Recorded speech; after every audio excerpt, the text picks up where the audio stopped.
और पंच देवता का आयोजन चल रहा है। आदरणीय सर संघचालक जी और भैया जी ने अभी अभी वहां पर विजिट करके उनको हमने प्रस्तुतिकरण किया। समन्वय का काम ज्ञानेश्वर गुरुकुल द्वारा चलता है। हम लोगों का प्रकाशन का काम ज्ञानेश्वर गुरुकुल द्वारा चल रहा है। इसमें भी समन्वय, हम लोगों ने स्वामी जी को कहा समन्वय के लिए तो हम लोग बहुत छोटे कार्यकर्ता हैं, वो आपको ही करना चाहिए, मगर महर्षि वेदव्यास प्रतिष्ठान, गीता परिवार और प्रकाशन का कार्य हम आपको सौंपिए, आपको इसमें ध्यान देने की जरूरत नहीं स्वामी जी महाराज, ये सब हम करेंगे। इस दिशा देने के लिए, इस कार्यकर्ताओं का अगला मार्ग क्लियर करने के लिए इस कार्यक्रम का आयोजन हुआ है। इस कार्यक्रम में और एक बहुत बड़ी बात हम लोग कर रहे हैं, यहाँ पर हम लोगों ने वेद पाठी तैयार किए, मगर वैदिकों को भी आगे की दिशा देने के लिए परम पूज्य कांची के शंकराचार्य जी की महाराज की प्रमुख उपस्थिति में हम वेद शास्त्र संवाद का आयोजन 6 तारीख से 9 तारीख तक 2 घंटे के लिए कर रहे हैं, जिसमें भारत के सबसे टॉप लेवल के वैदिक लिटरेचर को जानने वाले 20 लोगों को हमने निमंत्रित किया है और हर दिन अलग अलग सब्जेक्ट लेकर हम लोगों का संवाद उस पाठ मंडप में चलेगा, जिसमें हम लोगों का वेदांत जो वारकरियों को लिए भी बहुत इंपॉर्टेंट है, जिसमें कीर्तन में वो आता है, उसके लिए 2 दिन रखे हैं। हम लोग ये कार्यक्रम आलंदी इसलिए चयन किया हम लोगों ने, स्वामी जी जब हम लोगों को गुरु दीक्षा देते हैं तब पहले से ही वो हमें ज्ञानेश्वर महाराज में सद्गुरु भाव रखने का कहते हैं। हम लोगों को ये सब पता है कि स्वामी जी का श्रद्धा स्थान माउली है, और इस माउली के शहर में तुकाराम महाराज के नजदीक स्वामी जी ने वेदश्री गुरुकुल की स्थापना भी जो करी, वो माउली और तुकाराम महाराज के रास्ते से सेंटर में आने की जगह उन्होंने वो तय कर चयन किया। स्वामी जी का जो भाव माउली के प्रति है, हम लोग यहाँ पर जो इकट्ठा हुए हैं इस पवित्र भूमि में माउली और तुकाराम महाराज इनके साथ हम लोगों को जो भी अगला संकल्प करना है उस पुण्य भूमि में हम लोग करें। इस कारण इस स्थान का चयन हुआ, और स्वामी जी माउली की उपासना उनके दीक्षार्थियों को कैसी की जाए, ये भी एक बहुत बड़ा आइटम हम लोगों का यहाँ पर होगा। ये इसलिए मैं बात कर रहा हूँ कि आयोजन बड़ा है। हम लोगों ने सर संघचालक जी द्वारा हमने स्वामी जी का 61वां महोत्सव जब किया था, तभी हमें बड़े गुरुदेव जयेंद्र सरस्वती जी महाराज को हमें गाइडेंस मिलता था। हम लोगों ने इस कार्यक्रम का शुरू होने के पहले दिन हम लोग सरस संघचालक जी को मिले, हमने उनको पूछा हमको क्या करना चाहिए कार्यकर्ताओं को, आप हमारे पालक, इस पूरे कार्य के पालकत्व रूप से हम आपको देखते हैं। उन्होंने जो जो हमें निर्देश दिए वो सारी चीज़ें हमने इस कार्यक्रम में ली है। और सबसे बड़ी बात मैं फिर से आपको विनंती करूंगा कि आज आप पहले दिन पधारे हो, उद्घाटन हो रहा है, आप हमें जो भी कुछ निर्देशित करेंगे, आपने देखा है, आप जो भी हमें कुछ बताएंगे वो पूरा हम लोग इम्प्लीमेंट करेंगे। हम आपको, हम सब कार्यकर्ता आपको हम पालक के रूप में देखते हैं, आप हमें निर्देशित करिए। ये आपको मैं चरणों में प्रणाम करते हुए मैं आप सबको धन्यवाद देता हूँ। पूरे गांव के आलंदी में रहने वाले सब रहवासियों को मैं एक ही बात बताऊंगा कि पहला दिन कल का था, हम में से कुछ भी त्रुटियां रही होगी, हम लोगों सुधारने की कोशिश करेंगे। मैं आप सब लोगों को विनंती करूंगा कि आप अपने सुझाव हमें भी दें, हम लोग उसको पूरे मनोभाव से उसको क्लियर करने की कोशिश रहेगी। इतना कहते हुए मैं सभी चरणों में प्रणाम करते हुए मैं यहाँ विराम देता हूँ।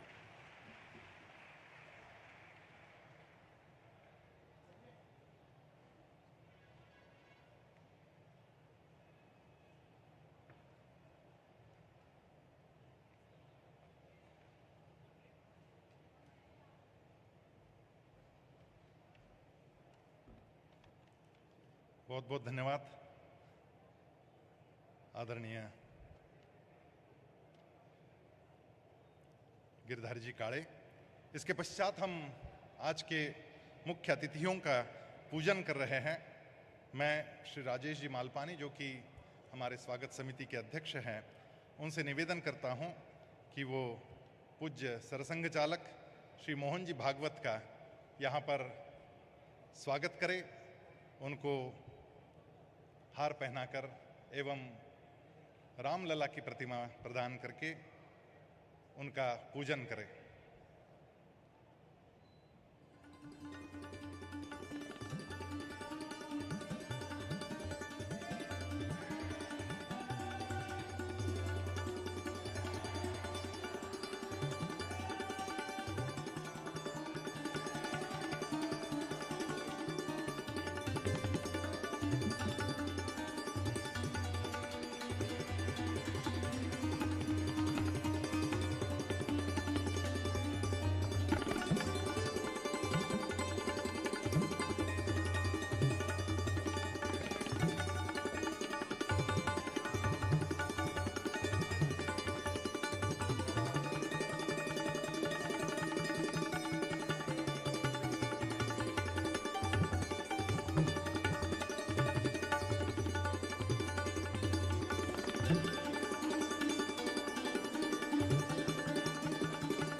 इसके पश्चात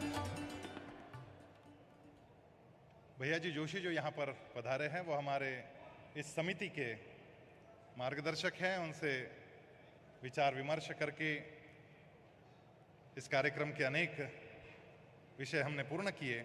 उनसे मेरा निवेदन होगा कि वे परम पूज्य राजेंद्र दास जी महाराज का यहाँ पर पूजन करें, सम्मान करें।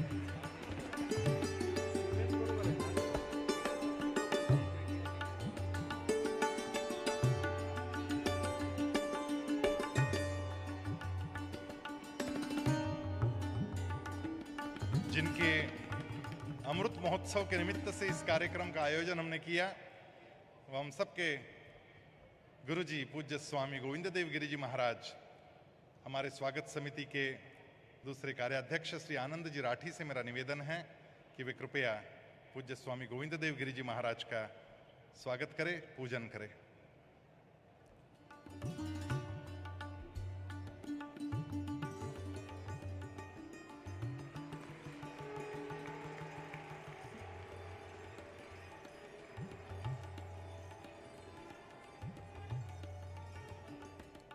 यहाँ पर पूज्य कुरेकर जी महाराज भी पधारे हुए हैं। हरिभक्त परायण कुरेकर जी महाराज हम सबके अत्यंत आदरणीय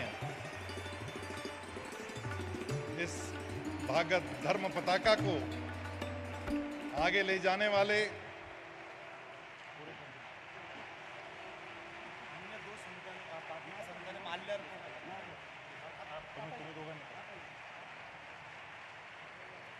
उनका माल्यार्पण कर यहाँ स्वागत हो रहा है। पूज्य सदानंद महाराज बालयोगी जी भी यहाँ हैं, उनका भी माल्यार्पण के साथ स्वागत है। जैन मुनि आदरणीय लोकेश मुनि जी महाराज भी यहाँ आए हैं।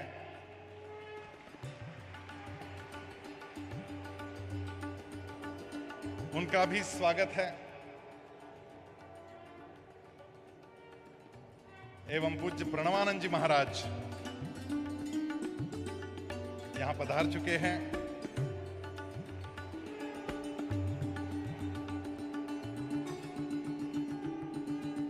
उनका भी स्वागत करते हुए मैं अत्यंत हर्षित हैं हम लोग। ये कार्यक्रम संतों का कार्यक्रम है।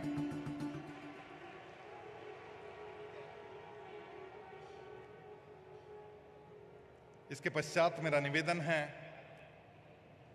परम श्रद्धेय स्वामी जी से कि वो अपना मनोगत यहां पर प्रकट करें। परम श्रद्धेय स्वामी गोविंद देव गिरी जी महाराज, जिन्होंने अपनी तपश्चर्या से पिछले 40 वर्षों में 37 वेद पाठशालाएं काश्मीर से लेकर मणिपुर से लेकर पूरे भारतवर्ष में खोली, और ये वेद विचार, ये संत विचार अविरल लोगों तक पहुंचे। इसलिए भागवत कथाओं के माध्यम से, अन्य ग्रंथों के कथाओं के माध्यम से, रामायण के माध्यम से सतत सेवारत रहे। और हम सबका ये परम भाग्य सौभाग्य रहा कि श्रद्धेय स्वामी जी महाराज राम जन्मभूमि न्यास के कोषाध्यक्ष बन गए। हम सब लोगों को यही लग रहा था कि उनके रूप में हम सभी वहां पर हैं, और वो जो कहेंगे वो सेवा हम लोग करेंगे। गीता परिवार के माध्यम से 8 लाख लोगों तक भगवत गीता पहुंचाने का काम केवल कोरोना के काल में 13 भाषाओं में संपन्न हुआ।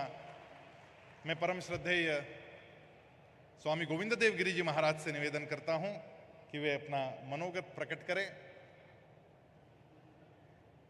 स्वामी जी जिस तरीके से प्रवास करते हैं, रात को प्रवास करते, सुबह प्रवचन करते, कब सोते कब जगते पता नहीं चलता, अपना पूरा जीवन जिन्होंने केवल और केवल भगवत गीता, वेद और संत साहित्य को समर्पित कर दिया, वो विचार लेकर चलने वाले अकिंचन परिव्राजक के रूप में स्वामी जी हम सबको आशीर्वाद देते रहते हैं। मेरा निवेदन है कि वे अपना मनोगत यहां प्रकट करें।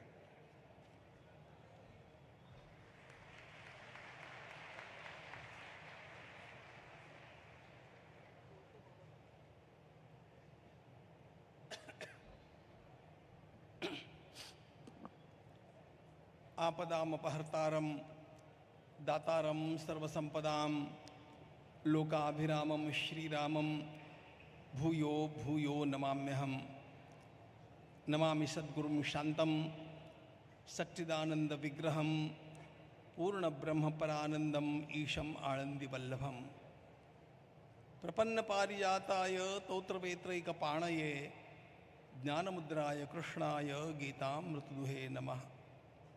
माधुर्यरसकल्लोलां शिवशक्त्यैकरूपिणीं अमृतानुभवार्थाय वंदे ज्ञानेशनंदिनी। आज मेरा अंतःकरण वास्तव में बहुत आनंद से भरा हुआ है। इसलिए नहीं कि मेरे 75वें जन्मदिन का कोई उत्सव हो रहा है, लेकिन इसलिए कि ये पूरा कार्यक्रम गीता परिवार की परीक्षा के रूप में खड़ा हो गया, और देश विदेश से 500 बाहर के कार्यकर्ताओं ने आकर के ये सब खड़ा किया है।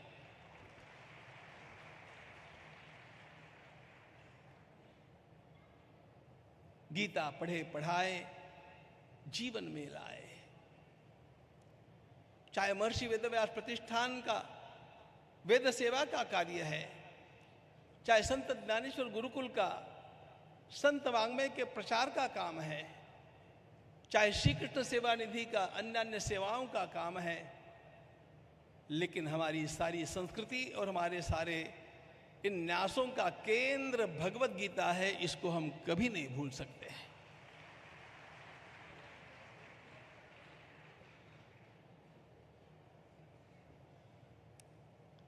भारत का प्राणस्पंद भगवत गीता है, और भगवत गीता का यथार्थ निरूपण वास्तव में कहीं से हुआ है तो वह भगवान ज्ञानेश्वर महाराज की वाणी में, ज्ञानेश्वरी में हुआ है।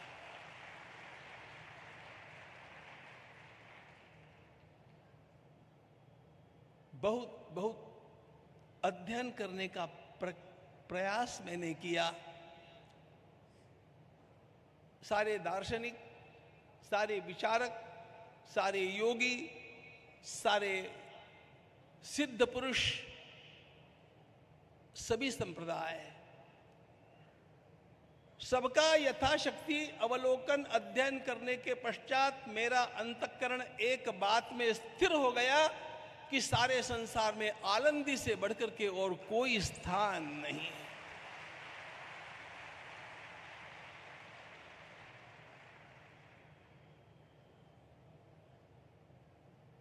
और श्री ज्ञानेश्वर महाराज से बढ़कर के कोई समन्वय की भूमि नहीं है। इसलिए जब मेरे 75वें वर्ष के जन्मदिन के उत्सव की बात चली तो मैंने कहा, देखो मुझे और कुछ नहीं करना है, आनंदी में बैठ करके श्रीमद् भागवत की कथा का श्रवण करना है, यही मेरी एकमात्र आकांक्षा है। आयु के 17वें वर्ष से श्रीमद् भागवत में कहते आया हूं। मैंने सुना भी बहुत है, लेकिन अब आनंदी में बैठ करके श्रवण करने की मेरी आकांक्षा, यदि मुझे पसंद न करना है तो इतना ही कीजिए, ये मैंने बताया। और उसके साथ साथ एक काम और,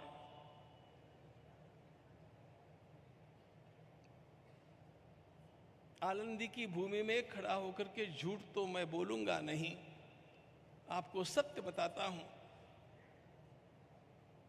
इस देह के किसी भी प्रकार के लौकिक सम्मान की तिलमात्र अपेक्षा मेरे अंतःकरण में अब शेष नहीं है। लेकिन मुझे याद आते हैं वे अनेक लोग जिन्होंने अपना पूरा जीवन समाज के लिए, राष्ट्र के लिए, धर्म के लिए, संस्कृति के लिए खपा दिया। तेरा वैभव अमर रहे मां, हम दिन चार रहे न रहे, ऐसा गीत गाते गाते चले भी गए।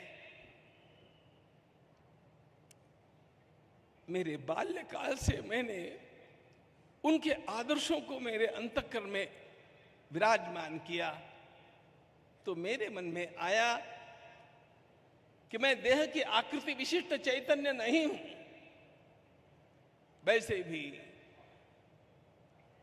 The observed and the observer are one, आत्मावास्य इदम विश्वम, यह श्रीमद् भागवत का सिद्धांत है। हम अपने को सब में देखना सीखे, ये जब होगा तब होगा। लेकिन मैं अपने को मेरे साथी कार्यकर्ताओं में देखना तो सीख गया हूं, इसलिए उनका सम्मान मेरा सम्मान है, ये मेरी धारणा है।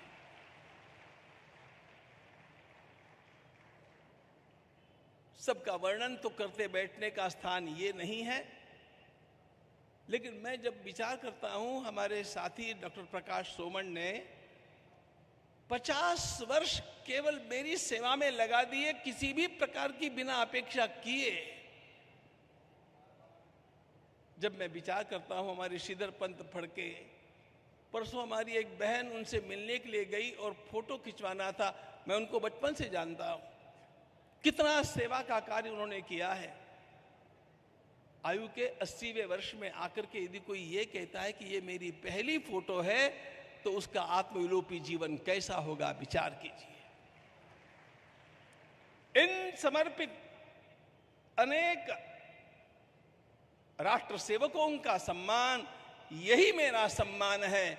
इसलिए आनंदी की भूमि में इतना अनुष्ठान मुझसे करवा लीजिए, इतनी ही मेरी आकांक्षा रही। श्रीमद् भागवत का श्रवण, इन कार्यकर्ताओं का सम्मान। अब उसके साथ साथ कुछ बातें और जुड़ गई, जिसका वर्णन अभी श्रीमान काले जी ने आपके समक्ष किया। वो जुड़ती गई और उसमें मुझे आनंद भी है। लेकिन इतना जब करना है तो उसके लिए अधिष्ठान भी वैसा होना चाहिए। इसलिए मैंने आग्रह किया और हमारे श्रद्धेय सरसंघ चालक जी यहां पर पधारे। मेरे लिए यह अत्यंत बड़ी बात मुझे लगती है। संघ की ओर हम कैसे देखते हैं? देशभक्ति का पाठ पढ़ाने वाला वह विश्वविद्यालय है, यही एकमात्र मेरी धारणा है। यदि देशभक्ति पढ़नी है तो कहां जाया जाए? संघ में जाया जाए।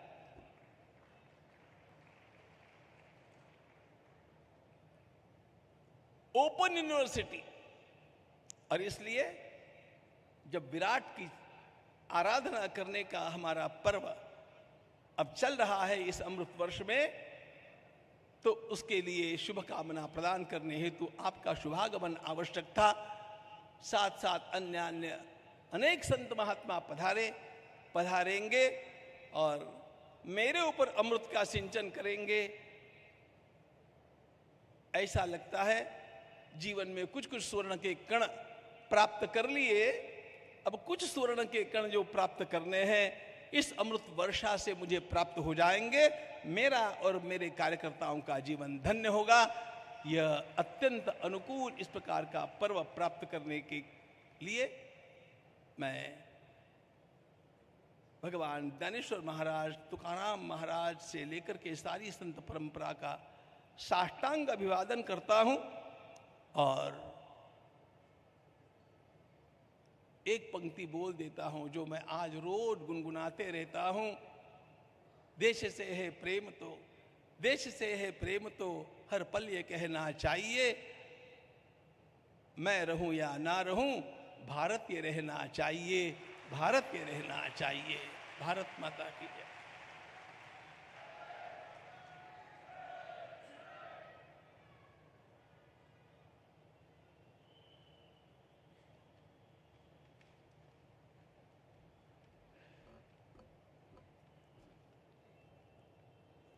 आज से इस पुण्य पर्व का प्रारंभ हो रहा है और इस पुण्य पर्व का और एक महत्वपूर्ण उद्देश्य जो है कि वारकरी संतों का और सेवाव्रतियों का सम्मान करें।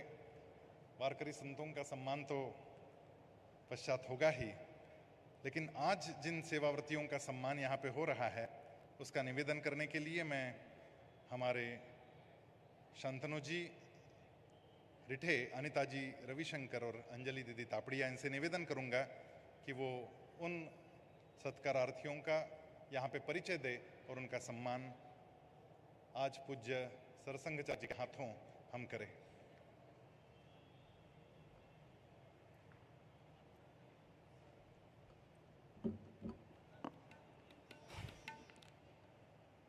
अभी आपके सम्मुख जो सम्मान होने वाला है वो हमारे आदरणीय प्रकाश जी सुमन सर, उनके बारे में अगर एक वाक्य में आपको बता दूं तो जिस पद्धति से भागवत में भगवान श्री कृष्ण को उद्धव जी मिले थे उसी प्रकार से हमारे स्वामी जी को सुमन सर मिल गए।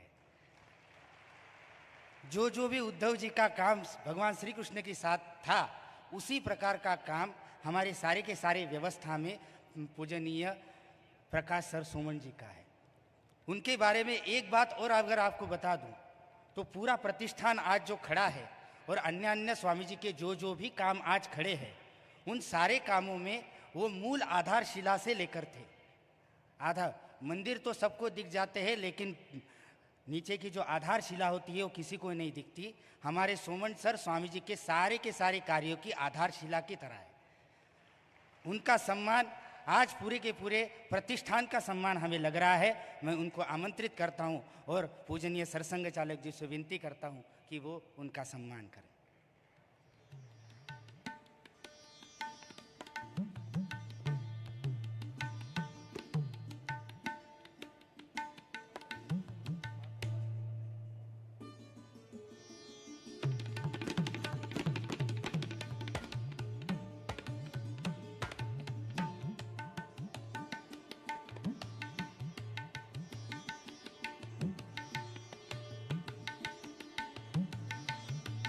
सब लोग तालियों की गूंज से उनका सम्मान करें।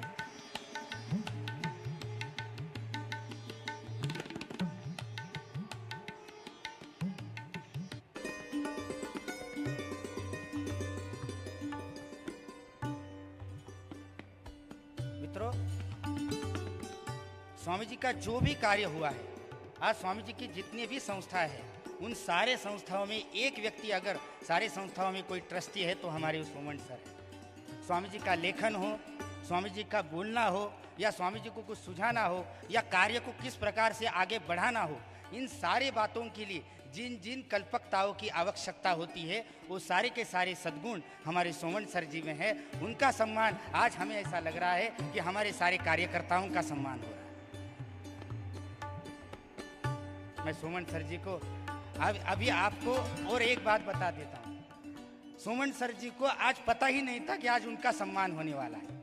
ये उनको लिए भी सरप्राइज था जो स्वामी जी ने रखा है। अपनी मित्र के द्वारा अपने मित्र को दी गई एक अच्छी सूरत भेंट है, ये आप समझ लीजिए। आगे के सम्मान के लिए मैं श्री अशोक जी वर्णेकर और श्री अलकाताई वर्णेकर इनको आमंत्रित करना चाहता हूं।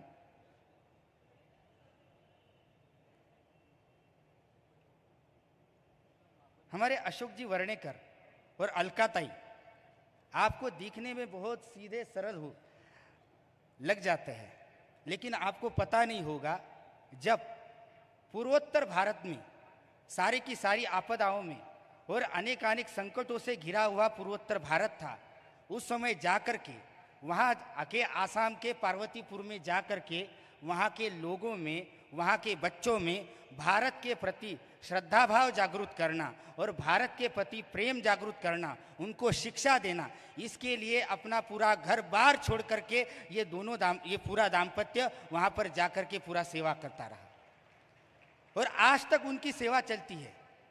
उनके हाथों के नीचे पढ़े हुए छात्र, उनके संस्कारों में पले हुए सारे छात्र आज भारत के अन्य क्षेत्रों में जाकर के अपने झंडे गाड़ चुके हैं। श्री अशोक जी वर्णेकर और अलकाताई ये ऐसा दाम्पत्य है। समर्थ जी ने कहा था सबसे अच्छा क्या होता है गृहस्थाश्रम, लेकिन गृहस्थाश्रमों का भी जो आदर्श हम कह सकते हैं वो हमारे अलकाताई और अशोक जी वर्णेकर जी है। उनको भी मैं आमंत्रित करता हूं और मोहन जी से ये विनती करता हूं कि वे भी उनका सम्मान करें। सब लोग उनका भी तालियों की गूंज से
अब हम मंच पर डॉक्टर शरद पांडुरंग हेबाळकर जी का स्वागत करना चाहेंगे।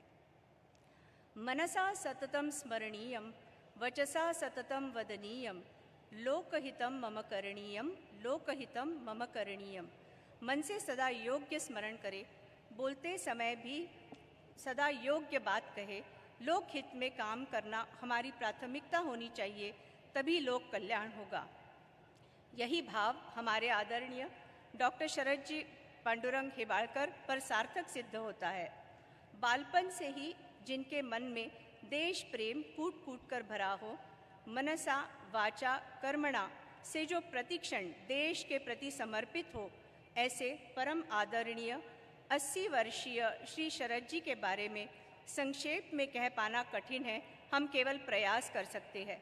खोलेश्वर महाविद्यालय के इतिहास और पुरातत्व विभाग के प्रमुख के रूप में आपने पदभार संभाला है और उसके पश्चात भी महत्वपूर्ण कार्य करते रहे हैं। पीएचडी करने वाले डॉक्टर शरद जी राष्ट्रीय स्वयं संघ सेवक में स्वयं सेवक होने के साथ साथ नासिक जिले में प्रचारक के रूप में कार्यरत हुए। सेवा कार्य करते हुए आपातकाल में के समय 21 महीने कारावास में भी रहे। आपने प्रचारक के रूप में देश के बाहर कीनिया, युगांडा आदि कई देशों में भारत का प्रतिनिधित्व किया। भारतीय संस्कृति और उसके गौरवशाली इतिहास पर आपने अनेकों व्याख्यान दिए। भारतीय संस्कृति का विश्व संचार इस विषय पर आपने 700 से ज़्यादा व्याख्यान दिए हैं जो देश विदेश में प्रसिद्ध है। इसके अतिरिक्त उपनिषद का तत्वज्ञान, देशभक्ति शास्त्र आदि पर भी आपकी अनेक व्याख्यानें चर्चित है। अपनी ओजस्वी वाणी में जन जन तक देशभक्ति के भाव जगाने का कार्य आपने अपने व्याख्यानों के माध्यम से किया है। भारत की अमूल्य संस्कृति को हर भारतीय के मन में संजोने का, सहेजने का कार्य आपने अपने लेखन के माध्यम से किया है। आपके द्वारा रचित कृण्वन्तो विश्वमार्य नामक ग्रंथ, जो कि हिंदी और अंग्रेजी में है, इसमें परम पूज्य गोविंद देव गिरि जी महाराज ने प्रस्तावना लिखी है। इसके अतिरिक्त ऐसे कई ग्रंथ और लेखन आपके द्वारा रचे गए हैं जो सदैव भारत देश की गरिमा का बखान करेंगे। देशभक्ति की जीती जागती प्रतिमूर्ति का हम सादर अभिनंदन करते हैं और प्रणाम करते हैं।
बहुत बहुत धन्यवाद। प्रणाम करती हूँ आदरणीय मंच को।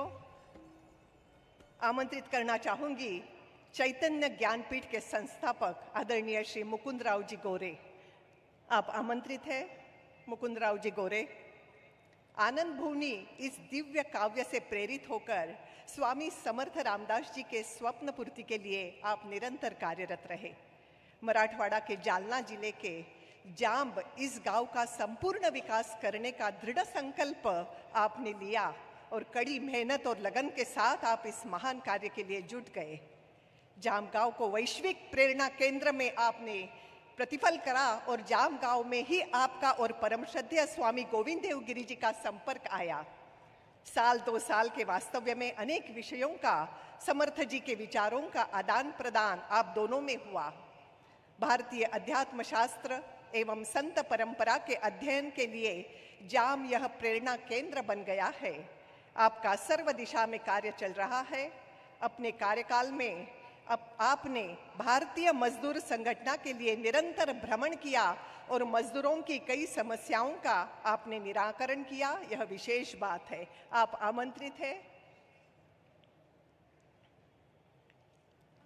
गोरे जी, आपकी विनम्रता, आपकी विद्वत्ता, आपकी सशक्तता, आपका व्यक्तित्व जैसे संपूर्ण ज्ञानपीठ आप में समाया हुआ है।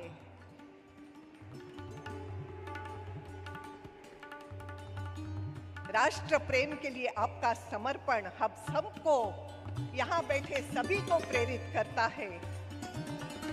एक कुशल संगठनकर्ता, अध्यात्म के महर्षि, समर्पित देशभक्त, निस्वार्थ भावना से कार्यरत, लाइफ टाइम अचीवमेंट पुरस्कार से सम्मानित ऐसे हमारे प्रिय आदरणीय श्री मुकुंद राव जी गोरे के लिए एक बार जोरदार तालियां हो जाए। हमें विश्वास है गोरे जी कि आप द्वारा निर्मित प्रेरणा केंद्र विश्व में भारतीय अध्यात्म और संत परंपरा के विद्वानों के लिए सदैव प्रेरणा का स्रोत बना रहेगा। आपका बहुत बहुत अभिनंदन।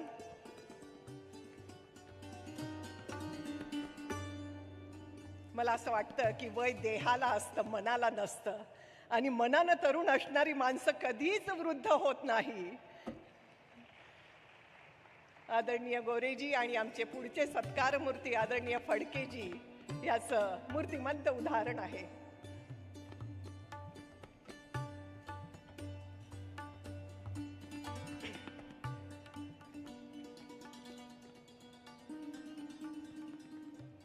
यानंतर मी आमंत्रित करतेय आदरणीय श्रीधरजी फडके यांना। वय फक्त 85 वर्ष, ह्या तरुणासाठी जोरदार टाळ्या होऊ द्या।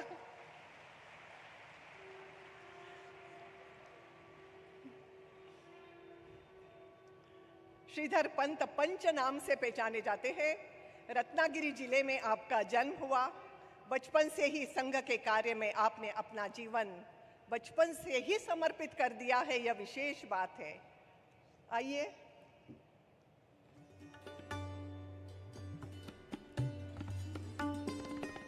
बेलापुर में स्वामी जी के परिवार से आत्मीयता बढ़ गई इनकी, और देश में कई जगह इन्होंने भ्रमण किया और सेवा कार्य का योगदान दिया है। महाविद्यालयीन विभाग में भी आप कार्यरत थे और समाज में कार्य करने वाले अधिकारियों की आरोग्य व्यवस्था का आपने विशेष ध्यान रखा है। संघ के आदरणीय देवरज जी, रज्जू भैया जी के साथ भी आपने संघ का निरंतर कार्य किया है। निवृत्ति यह शब्द उनके डिक्शनरी में नहीं है, कभी भी ये निवृत्त नहीं होने वाले हैं। ऐसे महान व्यक्ति के सामने हमारा मस्तक अपने आप झुक जाता है। एक बार जोरदार तालियां हो जाए। भगवान आपको दीर्घायु प्रदान करें और ऐसे ही भारतवर्ष के लिए आप निरंतर कार्य करते रहे, यह भगवान से प्रार्थना है।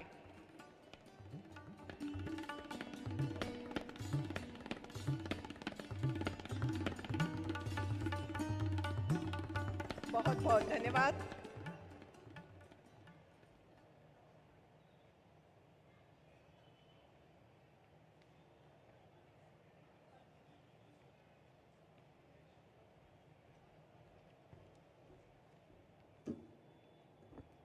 आज और एक विशेष बात है। परम पूज्य सरसंघ चालक जी स्वयं नागपुर में स्वामी जी की महाभारत कथा सुन रहे थे, और जब ये कथा पूर्ण हुई तो उन्होंने ये मनीषा प्रकट की कि इस महाभारत को ग्रंथ रूप में आना चाहिए।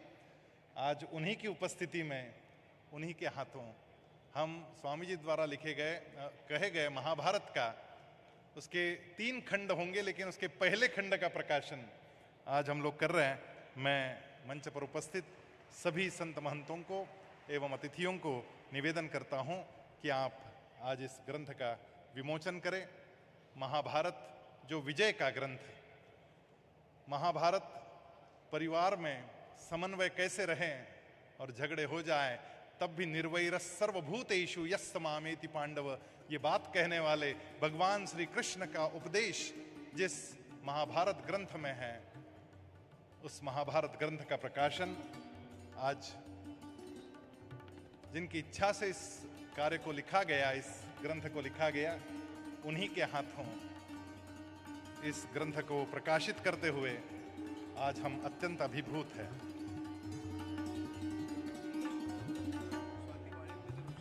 यदि स्वाति वाड़िंबे यहाँ हैं तो उनसे निवेदन है कि कृपया ऊपर आए। स्वाति जी वाड़िंबे जिन्होंने इस कार्य को पूर्ण किया, क्योंकि स्वामी जी बोलते हैं तब इतना धारा प्रवाह होता है कि उसको शब्दबद्ध करना बड़ा मुश्किल काम होता है।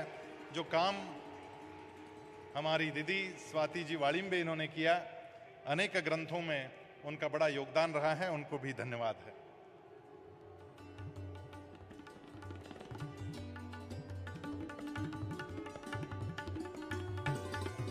इस कार्यक्रम में थोड़ा सा परिवर्तन करके परम पूज्य सरसंघ चालक जी के उद्बोधन के पहले ही हम लोग धन्यवाद ज्ञापन करना चाहेंगे।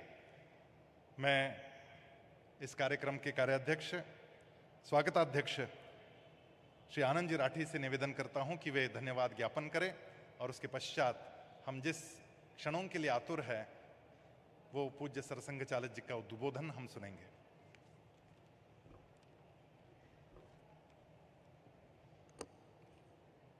धन्यवाद संजय भाई। गीता भक्ति अमृत महोत्सव पूज्य स्वामी जी के अमृतोत्सव में आज सब आप पधारे। हमारे विशेष मुख्य अतिथि मोहन जी भागवत साहब, भैया जी जोशी, परम पूज्य राजेंद्र दास जी महाराज जिनके मुखवाणी से अपने कथा सुन रहे हैं, सदानंद जी बाल योगी जी महाराज, लोकेश मुनि जी, प्रणवानंद जी, कुरकुरी माए जी, अनुराग जी और सभी विराजे हुए संत और सभा में विराजे हुए सभी हमारे अतिथिगण, मेरा परम सौभाग्य है कि आज गुरु जी के अमृत महोत्सव में एक धन्यवाद ज्ञापन का अवसर मिला है। गोविंद गिरी जी मेरे बड़े आदर्श हैं और इनसे हर बार बैठ के सीखने को मिलता है। जैसे पता है आप सबको कि वेद के प्रचार में और गीता के प्रचार में जो स्वामी जी ने किया, मुझे लगता है और किसी ने किया, तो इस मौके पर जो है बड़ी खुशी है ये मुझे ज्ञापन करते हुए। सबसे पहले मोहन जी भागवत साहब का मैं बहुत आभारी हूँ कि आपने समय निकाला और इस समय पधारे।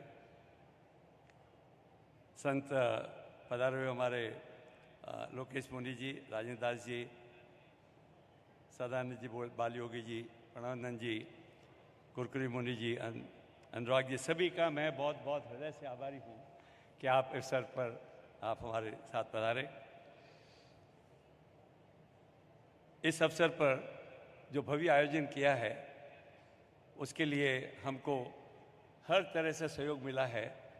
हमारे एमएलए साहब, महेश जी डांगे साहब, यहाँ के सारे सरकारी अधिकारीगण, सारे पत्रकार, मीडियागण के लोग, सबका हमको इतना सहयोग मिला, उसके लिए मैं उनको तहे दिल से बहुत धन्यवाद देना चाहूँगा।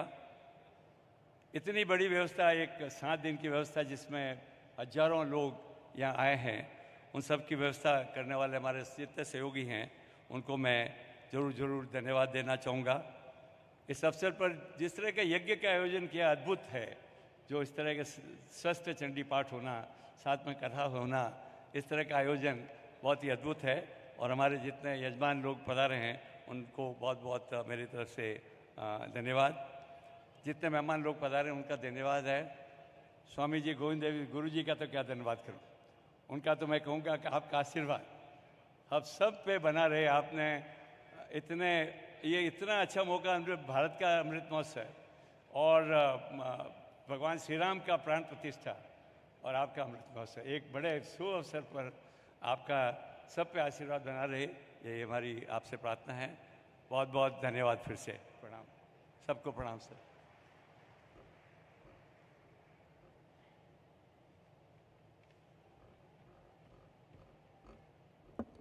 ज्यांच्या परिचयाची कोणालाही आवश्यकता नाही, जो स्वयं अपने आप में एक परिचय है, अपने आप में एक संस्था है, राष्ट्रीय स्वयंसेवक संघ, जिसकी देश विदेशों में जो शाखाएं हैं, उसके लाखों स्वयंसेवक, उनका प्रतिनिधित्व करने वाले पूज्य सरसंघ चालक मोहन जी भागवत, इनसे मेरा करबद्ध निवेदन है कि कृपया हम सबको उद्बोधित करें, हमारा मार्गदर्शन करें।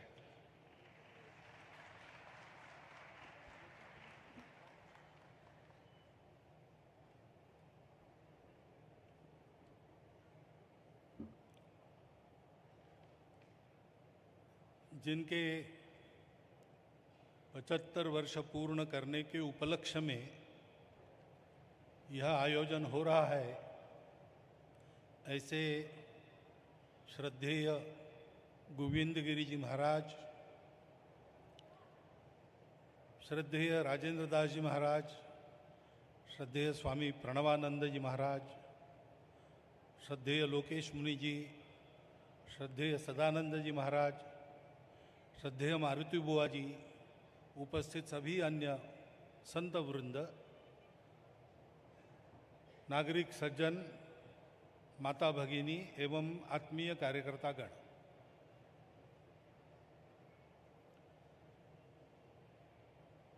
आपने अभी सुना है मैंने जो कहा, 75 वर्ष पूर्ण होने के उपलक्ष्य में ये आयोजन हो रहा है, क्योंकि उस प्रवेश द्वार के अंदर आकर यहाँ जो जो कुछ हो रहा है उसका अवलोकन करने के बाद मुझे ऐसा लगता है कि ये आयोजन किया नहीं गया है, ये हो रहा है। ये होना है, ये नियति की योजना है। उसके अनुसार ये हो रहा है। क्यों मैं ऐसे कहता हूं? क्योंकि बहुत सी बातें इधर के दिनों में ऐसी हुई है कि जो हो ये इच्छा लेकर कार्यकर्ताओं ने प्रयास तो किए, पूर्ण पुरुषार्थ प्रकट किया, सर्वस्व समर्पण किया, लेकिन ऐसा करने के बाद भी भगवान गीता में कहते अधिष्ठानम तथा कर्ता करणम च पृथक विधम विविधाश्च पृथक चेष्टा। इसके साथ सारे प्रयास हुए, परंतु अंत में दैवम चैवात्र पंचमम, आखिर उसकी इच्छा है वही होता है। जो जो जब जब होना है सो सो तब तब होता है। सतत पुरुषार्थ करना, प्रयास करना अपना काम है, फल को प्रभु हाथ छोड़ देना है। और इसलिए कहते हैं कि माली सींचे 100 घड़ा, ऋतु आए फल होए। तो इधर के दिनों में जो भारतवर्ष में घट रहा है वो सभी कार्यकर्ताओं के प्रचंड पुरुषार्थ और समर्पण के बावजूद वो किया नहीं जा रहा है, वो हो रहा है। ऐसी बातें होती है। इसीलिए छत्रपति शिवाजी महाराज ने अपने साथियों को कहा, हे राज्य भावे हे तो श्रींची इच्छा।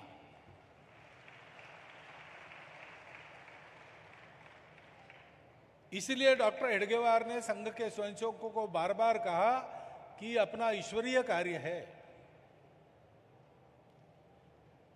इसका एक अर्थ यह है कि इसकी सफलता निश्चित है, और दूसरा यह अर्थ है कि तात्कालिक सफलता विफलता से डिग न जाते हुए सतत प्रचंड पुरुषार्थ समर्पण के साथ करना आवश्यक है। और भारतवर्ष का सद्भाग्य यह है कि ये श्रद्धा भक्ति समर्पण, ये भारतवर्ष में जनसामान्य के अंदर सतत विद्यमान रहने वाला गुण है। कभी सोता है तो उसको जगाने वाले भी मिलते हैं। श्री ज्ञानेश्वर महाराज ने जो वरदान मांगा पसायदान में, उन्होंने कहा कि ईश्वर निष्ठों की मंडली हमेशा मिलती रहे। तो हमको ये वरदान प्राप्त है कि हमारे अंदर श्रद्धा भक्ति विद्यमान है, हम कभी भी उससे विमुख नहीं होते। हो सकता है वो सो जाए तो उसको जगाने वाली ईश्वर निष्ठों की मंडली हमको मिलती रहती है। और इसलिए हम देखते हैं कि महाभारत में प्रचंड संहार हुआ।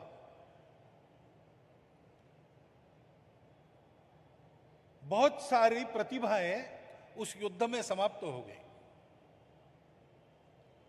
हो सकता है कलयुग आने वाला था, मनुष्य की बुद्धि जो उस समय का ज्ञान था उसका सदुपयोग करे ऐसी बचने वाली नहीं थी, इसका आभास सबको था, भगवान को तो था ही था।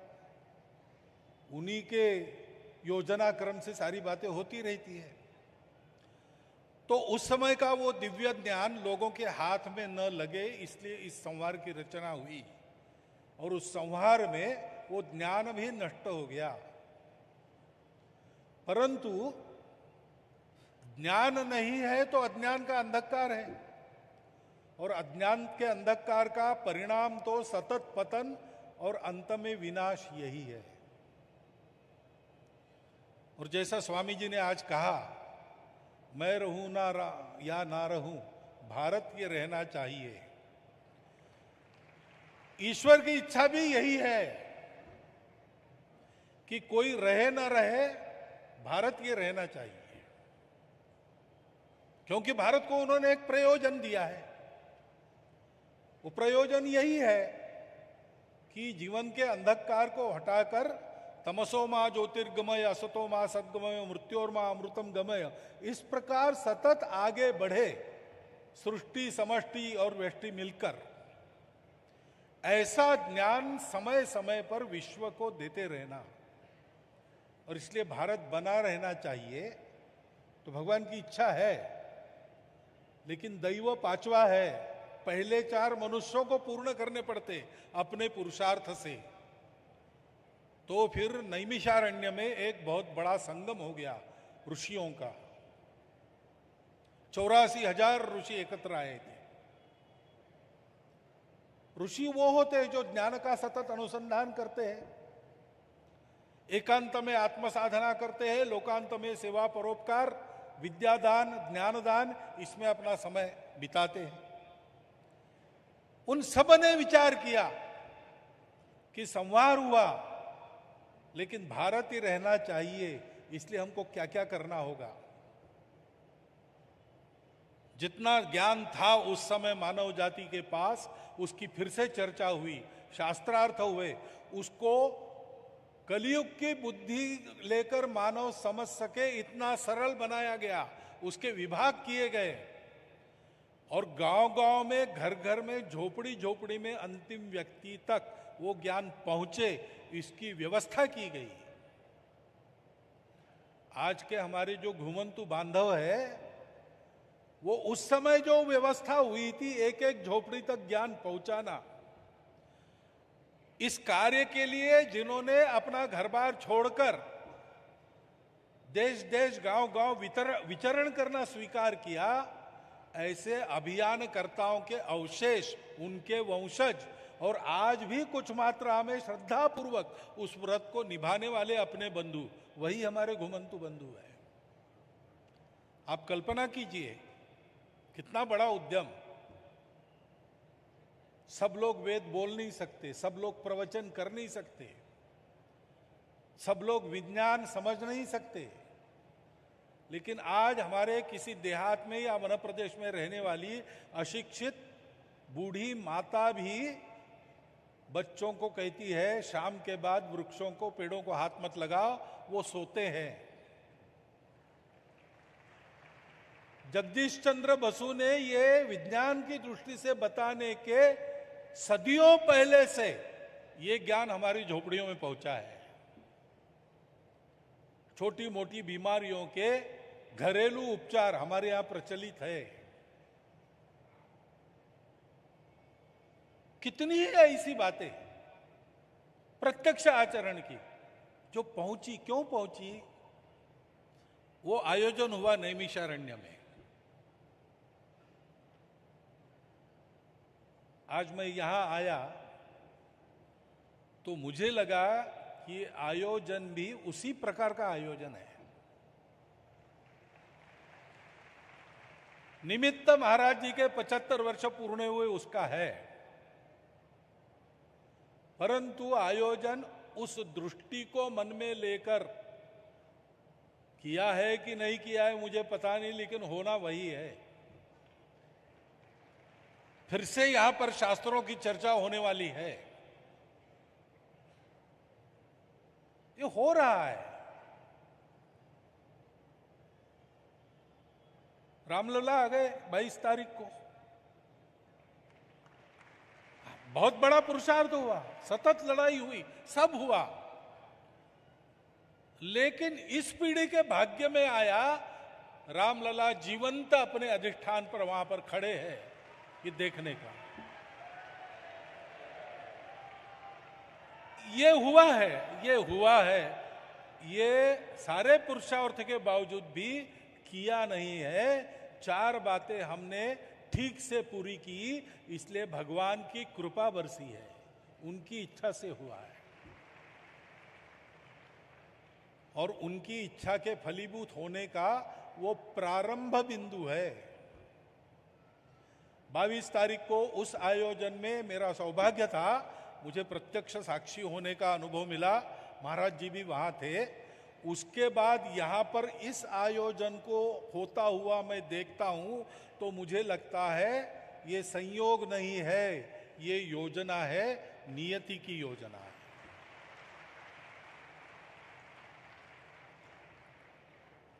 क्योंकि ज्ञान देना है, भारत को उठना है, भारत को बड़ा होना ही है, विश्व को आवश्यकता है। अगर किसी कारण भारतवर्ष समर्थ नहीं हुआ तो विश्व को बहुत जल्दी विनाश का सामना करना पड़ेगा, ऐसी स्थितियां हैं। विश्व के ज्ञानी लोग इसको जानते हैं, वो बोल रहे, लिख रहे हैं। भारत को अपना कर्तव्य करने के लिए समर्थ बनना है, खड़ा होना है, और भारत भारत है, तेज में रथ है, ज्ञान के प्रकाश में रत होने वाला भारत। हमारे पास ज्ञान है, चतुर्वेदा पुराणानि सर्वोपनिषदस्तथा रामायणम भारतंच गीता सद्दर्शनानि च जैनागमा त्रिपिटका गुरुग्रंथ सतांगिरा एष ज्ञान निधि श्रेष्ठ। तो ये अगर प्रारंभ हो गया है भगवान के संकल्प की पूर्ति मनुष्यों के पुरुषार्थ के द्वारा भगवान की इच्छा से, तो प्रारंभ के बाद उसका पहला प्रकरण यही होगा कि इस सारे ज्ञान की फिर से चर्चा होगी, फिर से चर्चा होगी।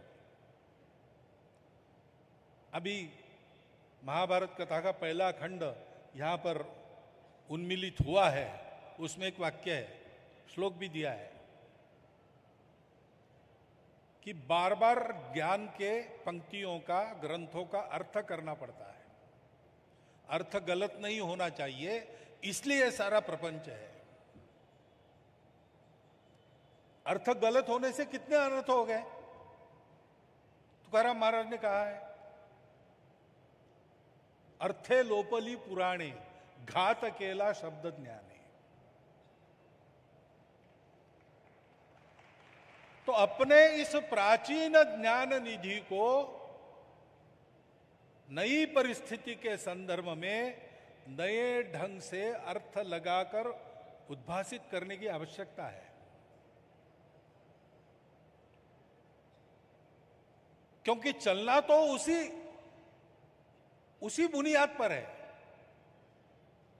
जमाना बदल गया, इसलिए हम अपना मूल नहीं छोड़ते कि यह मूल शाश्वत है। उस मूल के शाश्वतता के कारण भारत शाश्वत है, और सारी दुनिया को मृत्यु संकट से बचाने का, उसको फिर से शाश्वतता देने का काम भारत को करना है। तो मूल तो वही है, उसमें ज्ञान भी है, विज्ञान भी है, और मनुष्यों ने अपने बुद्धि से कुछ नई राहों पर चलकर कुछ जमा किया है। उसमें से जो सत्य है, जो हितकर है, प्रेरक है, ऐसा लेने की व्यवस्था भी उसी ज्ञान में है। आनो भद्रा कृतवो यंतु विश्वता, ऐसा कहा गया है, उसका पूर्ण विराम नहीं है।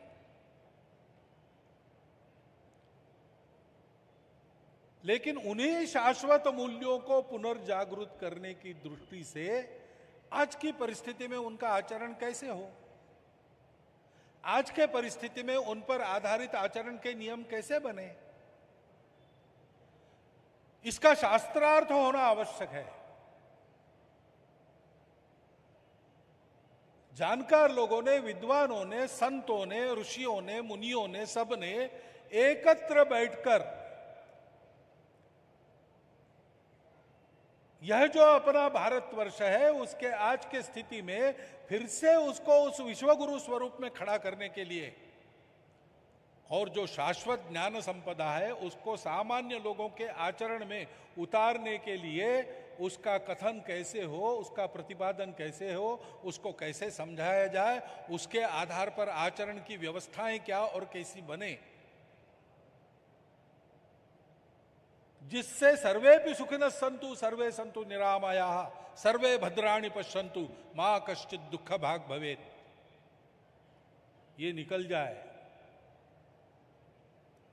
भेद ग्रंथियों का भेदन करके आपस में जो अविश्वास की, कट्टरता की आदि दीवारें बनी, उन दीवारों को तोड़ के एक संध एक रस भारत, एक संध एक रस मानवता का निर्माण करेगा, जो सृष्टि को साथ लेके विश्व को सुखी सुंदर विश्व फिर से बनाएंगे। ये कर्तव्य है, इससे हम भाग नहीं सकते।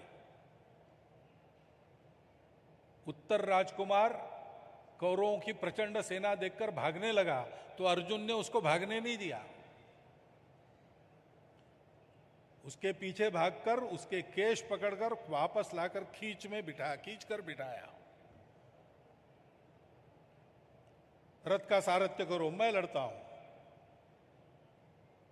अर्जुन मोहग्रस्त हो गया, भगवान ने उसको भागने नहीं दिया। गीता का पहला पाठ यह है, भागो मत, कर्तव्य करना ही करना है। तू नहीं कर रहा है अज्ञानवश, तू क्या करेगा, तेरा स्वभाव तुझसे करा लेगा। तुम निमित्त मात्र बनो, योजना मेरी है, उस योजना में खपकर तू मृत हो गया तो स्वर्ग मिलेगा, जीत गया तो पृथ्वी का वैभव मिलेगा। इस मार्ग ने पराजय नहीं है, लेकिन कर्तव्य कर। नियति ऐसा ही करेगी, हम समझे ना समझे, हमारे पीठ पर चाबुक धरकर, कान पकड़कर हमसे काम करवाएगी। ये होने वाला है तो हंसते हंसते क्यों ना करें, लेकिन कैसे करें, इनको समझाने वाले ज्ञानी पुरुष है, वो यहां पर एकत्रित है और ये काम कर रहे हैं। श्रद्धा भक्ति हम में पहले से है। हमारा देश श्रद्धा का देश है और श्रद्धा के बिना ज्ञान प्राप्त नहीं होता। पुरुषार्थ की आवश्यकता है, ऐसा पुरुषार्थ बिना किसी फल की आशा से, बिना किसी बख्शीश की आशा से जिन लोगों ने आचरण किया है जीवन भर, उनका सम्मान कुछ आज हुआ है, कुछ होने वाला है आगे भी। हमारे सामने ये उदाहरण भी आएंगे। स्वामी जी के 75 वर्ष के निमित्त में इस पुरुषार्थ का सूत्रपात इस कार्यक्रम से होगा, ऐसा मुझे मन में लग रहा है, मेरे मन में एक विश्वास पैदा हो रहा है। यहां पर चर्चा होगी, शास्त्रार्थ होंगे, कई उसके फलित निकलेंगे। वो फलित केवल इस कार्यक्रम तक मर्यादित नहीं होंगे, केवल चर्चा करने वालों के पास नहीं रहेंगे, सारे समाज में जाएंगे। समाज के आचरण में जिस प्रकार के परिवर्तन की आवश्यकता है, उस प्रकार का परिवर्तन आएगा और फिर एक बार यह विशाल हिंदू समाज भगवान के चाहे परिवर्तन का उपकरण बनकर, निमित्त बनकर उनकी इच्छा से कार्य करेगा और स्वाभाविक है सफलता पाएगा। ये काम यहां से होना है और इसलिए इसमें सहभागी बाकी सब बंधुओं से मेरी प्रार्थना है कि आएंगे रहेंगे 5 दिन जो सतत रहेंगे उनको 5 दिन अपना ध्यान यहाँ रखना होगा, क्योंकि एक ही प्रकार के कार्यक्रम में रहे तो ध्यान हट जाता है, आदत हो जाती है तो ध्यान हट जाता है। आदत होने के बाद बुद्धि नहीं लगानी पड़ती, काम अपने आप हो जाता है। लेकिन बुद्धि नहीं लगी तो सोच के बिना, ऐसा कहा है उभाभ्या में वो पक्षाभ्या यथा खे पक्षिणाम गति, दोनों पंखों से पक्षी की गति आकाश में रहती है, वैसे तथैव ज्ञान कर्मभ्याम जायते परमम पदम। परम पद प्राप्ति के लिए ज्ञान कर्म दोनों चाहिए, और ज्ञान कर्म 2 पंख है तो भक्ति शरीर है। ज्ञान कर्म और भक्ति की त्रिवेणी ये काम करती है। जब केवल आदत से काम होता है तो भक्ति भी हट जाती है और ज्ञान भी हट जाता है, तो कर्म विक्षिप्त कर्म होता है। बिना कर्म के भक्ति पंगु हो जाती है, और बिना ज्ञान के कर्म में विपरीत ज्ञान आ जाता है तो अहंकार हो जाता है, तो फिर वो राम का कर्म नहीं रहता, रावण का कर्म रहता है। और इसलिए बहुत ध्यान हमको देना पड़ेगा सारी बातों पर। उसमें से जो पास रखना है और जो लेके जाना है वो सारा पास आए, क्षणशः कणशः, इसका प्रयास करते हुए हमको इस अवसर का लाभ उठाना है।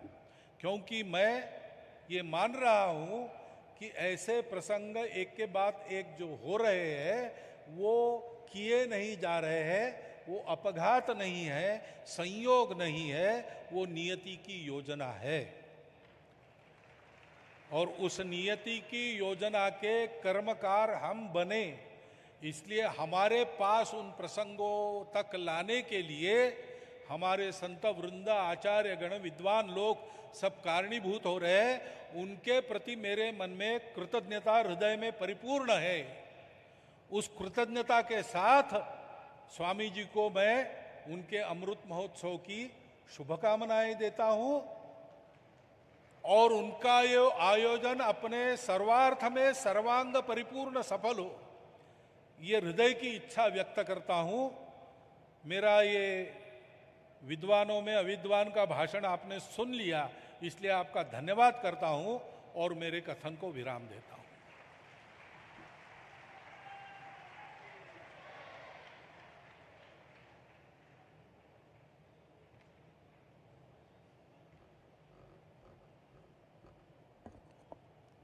आज या ठिकाणी जैन मुनी लोकेश मुनीजी महाराज आलेले आहेत। ते जैन समाजाच्या वतीनं स्वामीजींना माल्यार्पण करतायत। या ठिकाणी प्रार्थना होईल आणि यानंतर आजचा हा कार्यक्रम संपेल आणि लगेच कथेला सुरुवात होणार आहे।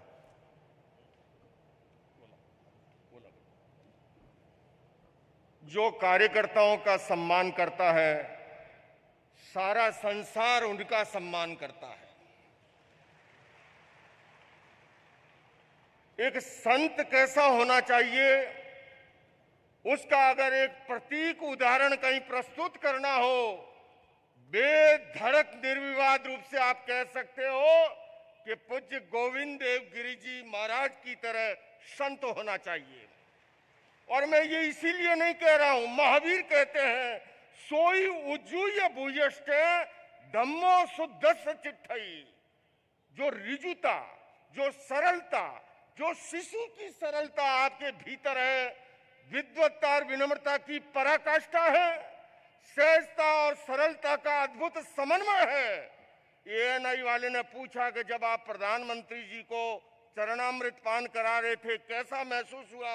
आपने कहा मातृत्व भाव का मुझे उस समय कि भारत माटी का एक लाल जो सेवा कर रहा है उसकी तपस्या का पालना।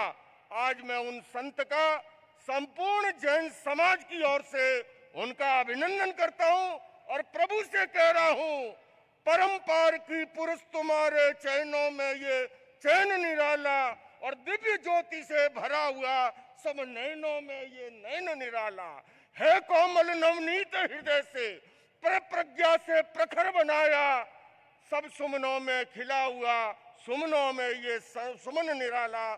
तो मैं जैन समाज की ओर से आपका पुनः स्वागत, अभिनंदन, शाल्यार्पण और माल्यार्पण की इस आदर की चादर के साथ। यहाँ पर दिल्ली से श्याम जी जाजू पधारे हैं। मैं महेश दादा से विनंती करूंगा कि वो श्याम जी जाजू को लेकर मंच पर आएं। महेश दादा लांडगे हमारे यहाँ के आमदार हैं, वो श्याम जी जाजू के साथ में मंच पर आएं। और आदरणीय प्रधानमंत्री जी ने अयोध्या की भेंट जो भेजी है वो स्वामी जी को अर्पण करें।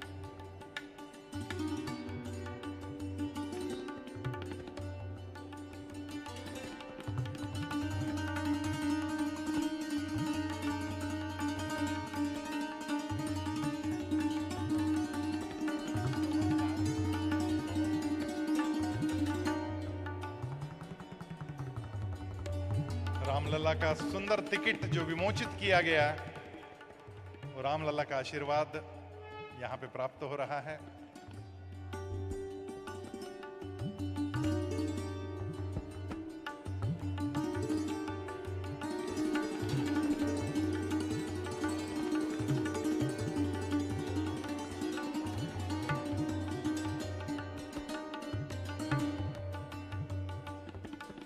इसके पश्चात प्रार्थना के साथ आज के कार्यक्रम की पूर्तता होगी और तुरंत ही परम श्रद्धेय राजेंद्र दास जी महाराज, जिनको सुनने के लिए हम आतुर हैं, उनकी भागवत कथा का यहाँ प्रारंभ होगा।